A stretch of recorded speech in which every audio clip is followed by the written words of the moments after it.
हड़प्पा सभ्यता, जिसे सिंधु घाटी सभ्यता भी कहा जाता है, प्राचीन भारत की एक कांस्य युगीन सभ्यता थी जो लगभग 3300 ईसा पूर्व से 1300 ईसा पूर्व तक फली फूली।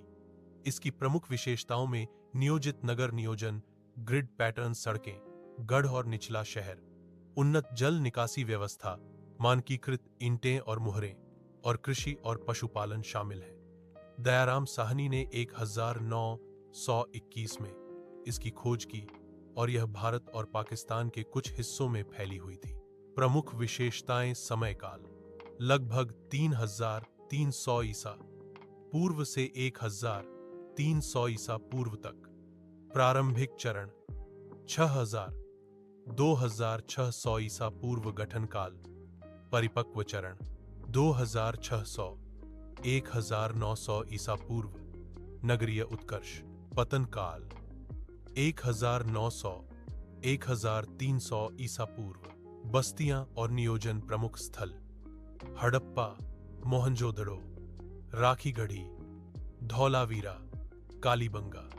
नगर नियोजन: शहरों को 2 भागों में बांटा गया था: गढ़, सिटाडेल, ऊंचा और छोटा क्षेत्र, शायद प्रशासनिक या धार्मिक उद्देश्यों के लिए। निचला नगर, लोअर टाउन, आवासीय क्षेत्र, सड़कें ग्रिड पैटर्न में बनी थीं जो एक दूसरे को समकोण पर काटती थीं।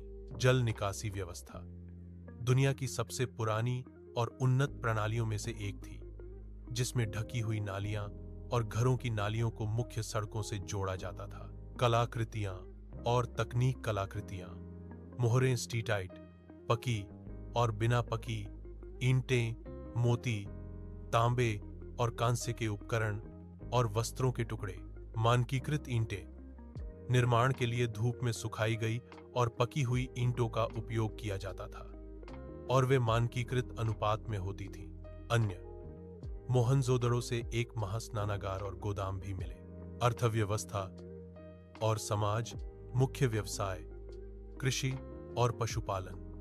व्यापार, यह एक धर्मनिरपेक्ष सभ्यता थी और बड़े पैमाने पर व्यापार होता था। साक्षरता, लिपि थी, लेकिन अभी तक इसका पूरी तरह से अर्थ नहीं निकाला गया है। खोजकर्ता दयाराम साहनी ने 1921 में हड़प्पा का उत्खनन किया। निर्देशन जॉन मार्शल, तत्कालीन पुरातात्विक विभाग के निदेशक। पतन के कारण। हड़प्पा सभ्यता के पतन के कारण पूरी तरह स्पष्ट नहीं है, परंतु बाढ़, जलवायु परिवर्तन, नदी मार्ग बदलना और आर्यों का आगमन इसके संभावित कारण माने जाते हैं। टिप्पणी सारांश: हड़प्पा सभ्यता भारतीय उपमहाद्वीप की वैज्ञानिक, सामाजिक और सांस्कृतिक प्रगति का प्रारंभिक प्रमाण है।